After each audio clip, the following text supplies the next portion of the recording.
Every year, over 120 million pigs are raised in the United States. That's more than the population of Germany, twice over. But have you ever stopped to wonder, where do they come from? What does their life actually look like? And how does a tiny pink piglet become the bacon on your plate or the ham in your holiday dinner? It's a system that feeds millions, yet remains mostly hidden from view. Today, we're going inside America's modern pig farming industry, beyond the headlines, beyond the assumptions, and right into the barns, the labs, and the supply chains that keep this massive operation running. Ready to see how it really works? Pigs didn't start out in climate-controlled barns or high-tech facilities. In fact, for most of American history, they were the ultimate backyard animal, scrappy, smart, and surprisingly self-sufficient. When European settlers arrived in North America in the 1500s, they brought pigs with them, hardy, fast-breeding animals that could forage in the woods and survive harsh winters. These weren't the pink, smooth-skinned pigs we picture today. They were dark, bristly, and tough, more like wild boars than farm animals. And they thrived. So much so, that by the 1800s, pigs were roaming freely in cities like New York and Cincinnati. Yes, Cincinnati earned the nickname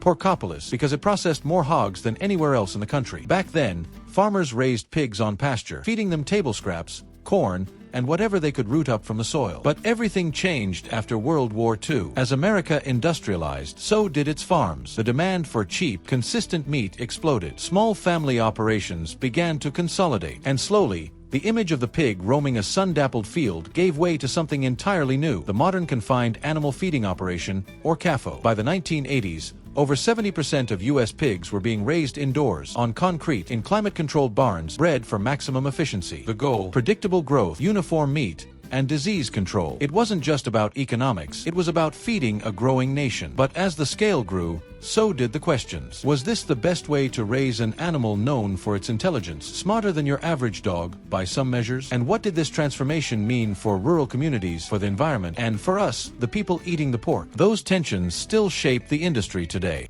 Today, nearly all commercial pork in the U.S. begins the same way, in a farrowing barn, where sows, mother pigs, give birth to litters of 12 to 14 piglets, sometimes even more. Modern sows are bred specifically for high productivity. They're housed in individual stalls during farrowing, a controversial practice designed to prevent them from accidentally crushing their piglets. Critics call it restrictive. Farmers say it saves lives. Either way, it's a stark contrast to how pigs lived just a few generations ago. Those piglets spend their first few weeks nursing, then are weaned at around 3 weeks old, much earlier than they would be in nature. From there, they're moved to nursery barns, where they're fed a carefully calibrated diet of corn, soy, vitamins, and sometimes antibiotics to prevent disease. By the time they're about 8 weeks old, they head to what's called a finishing barn, the final stage before processing. Here, they'll spend the next 4 to 5 months eating, sleeping, and growing fast. The average market pig today reaches 280 pounds in just 6 months, twice as fast as pigs in the 1950s, thanks to selective breeding and precision nutrition. Now, when it's time to go to market, pigs are transported by truck to processing plants. And this is where scale becomes almost unimaginable. The largest pork processing facilities in the U.S., like those run by Smithfield, Tyson, or JBS, can slaughter and process over 20,000 pigs in a single day. That's 1 pig every 4 seconds. The process is highly mechanized. After humane stunning,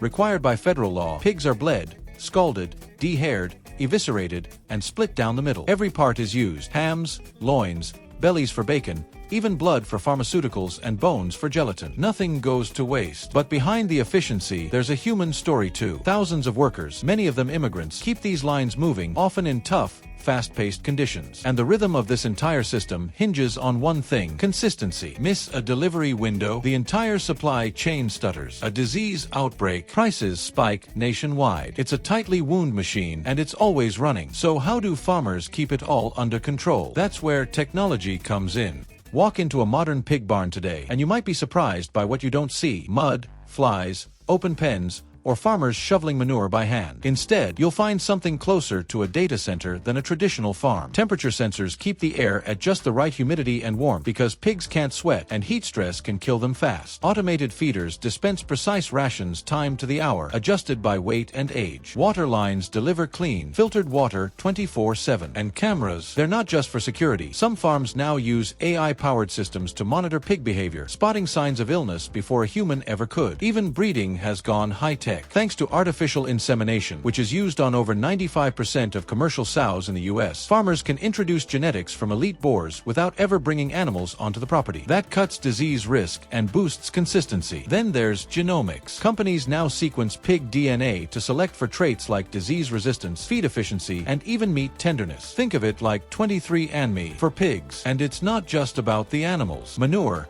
the unavoidable byproduct of raising millions of pigs, is being reimagined too. In some states, like North Carolina and Iowa, farms are installing anaerobic digesters, giant sealed tanks that break down manure and capture the methane it releases. That methane, it's not just disposed of, it's turned into renewable natural gas, which can power homes or even be sold back to the grid. Other farms use something called lagoon and spray field systems, where manure is stored in open pits and later sprayed onto crops as fertilizer. It's cheaper, but controversial, especially when heavy rains cause overflows or odors drift into nearby neighborhoods. Still, the push for cleaner, smarter systems is real. Startups are experimenting with robotic scrapers that clean barn floors automatically. Universities are testing feed additives that reduce methane emissions from pig digestion. And some producers are even exploring precision ventilation that adjusts airflow based on real-time air quality readings. All of this adds up to a simple goal: do more with less land, less water, less waste. But can this system truly be sustainable? That's a harder question to answer.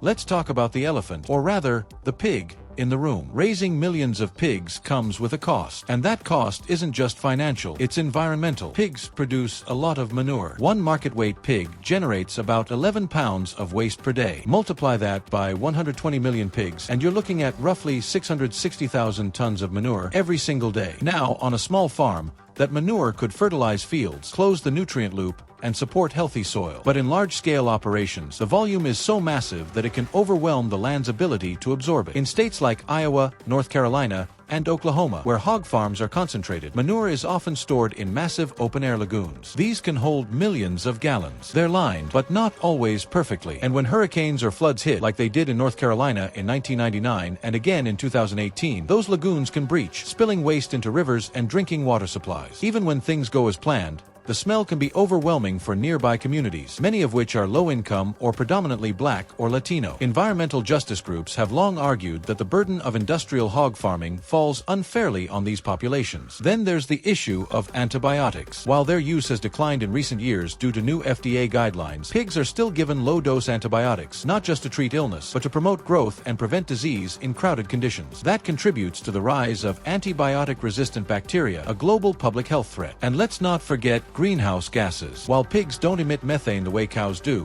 their manure does, especially in lagoons, where anaerobic bacteria break it down and release methane, a gas 25 times more potent than CO2 at warming the planet. But here's the flip side. The U.S. pork industry has made real progress. Since 1960, it now produces nearly twice as much pork using 78% less land, 41% less water, and 35% less carbon per pound of meat. Through efficiency, better genetics, better feed, better housing, some farms are going even further. Take Smithfield's Sustainability 2025 plan, which aims to cut greenhouse gas emissions 25% across its supply chain. Or the dozens of farms installing those methane digesters we talked about, turning waste into clean energy. Still, critics say efficiency isn't enough, that we need fewer pigs raised differently on pasture in systems that mimic nature, not fight it. But is that realistic for a country that eats 50 pounds of pork per person every year? It's a tension the industry is still wrestling with, between scale and stewardship, between feeding millions and protecting the planet. Pork isn't just meat in America, it's tradition,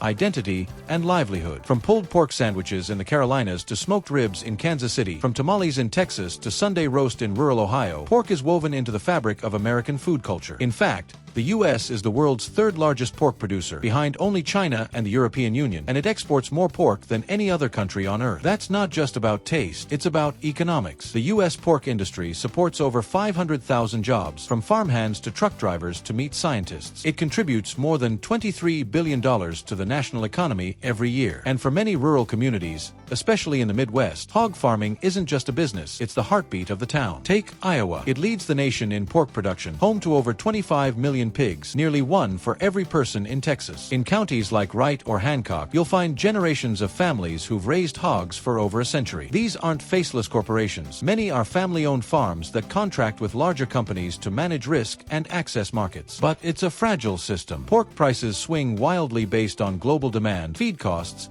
and even international politics. Remember the US-China trade war? When China slapped tariffs on American pork in 2018, prices plummeted. Farmers lost money for months. Some went under. Others held on by cutting costs, borrowing more, or getting second jobs. And yet, they keep going. Why? Because for many, it's more than a job, it's a way of life. A connection to the land, to animals, to community. At the same time, consumer habits are shifting. Sales of conventional pork have plateaued, while demand for crate-free, antibiotic-free, or pasture-raised labels is growing, especially among younger shoppers. Companies like Niman Ranch and Applegate have built entire brands around ethical pig farming, proving that there's a market for a different kind of pork. Still, those products cost more, sometimes twice as much. And for many American families, price matters more than provenance. So the industry stands at a crossroads. Keep optimizing the current model to feed more people at lower cost, or pivot toward systems that prioritize animal welfare and environmental care, even if it means higher prices and less volume. It's not an easy choice, and it's one that every one of us influences every time we shop. What kind of food system do you want to support? So where does America's pig farming industry go from here? One thing's certain, change is coming, driven by science, by consumers, and by the climate itself. We're already seeing a quiet revolution in how pigs are raised. Startups are testing indoor vertical pig farms in urban areas. Yes, really, using stacked pens and recycled water to cut land use and bring pork production closer to cities. Other researchers are breeding pigs that are naturally resistant to diseases like PRRS, a virus that costs the U.S. industry over $600 million a year. Then there's the rise of plant-based and lab-grown meat. Companies like Impossible Foods and Memphis Meats aren't just targeting vegetarians. They're aiming to replicate the taste, texture, and even the sizzle of real pork. Could they one day replace traditional farming altogether? Maybe not soon, but they're pushing the industry to get cleaner, kinder, and more transparent. And transparency is key. More farms are opening their doors, literally, through virtual tours, social media, and third-party audits. Consumers are demanding to know, were these pigs crate-free? Were they given antibiotics? Was the farm's waste managed responsibly? Regulations are tightening too. States like California have passed laws banning the sale of pork from sows raised in gestation crates, forcing producers nationwide to adapt if they want access to that massive market. But perhaps the biggest shift will come from rethinking the scale itself. Some farmers are returning to heritage breeds,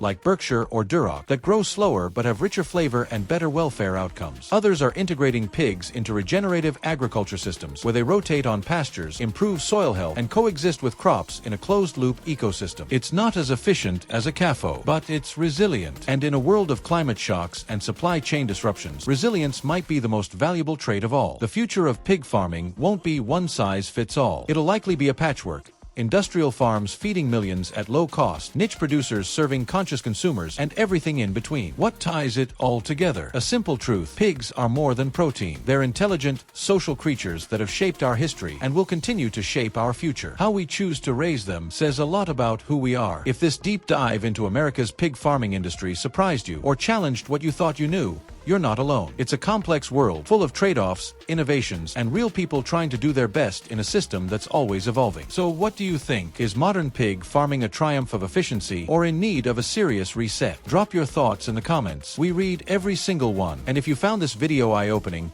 do us a quick favor. Hit like, share it with someone who eats pork, which is probably everyone you know, and subscribe if you haven't already. We're committed to bringing you honest, cinematic stories from the front lines of our food system. No fluff, no fear-mongering, just real insight. Next time, we're heading into the world of aquaculture, where 90% of the shrimp on your plate comes from, and why the race is on to farm fish without destroying the oceans. Stay curious, eat thoughtfully, and we'll see you in the next one.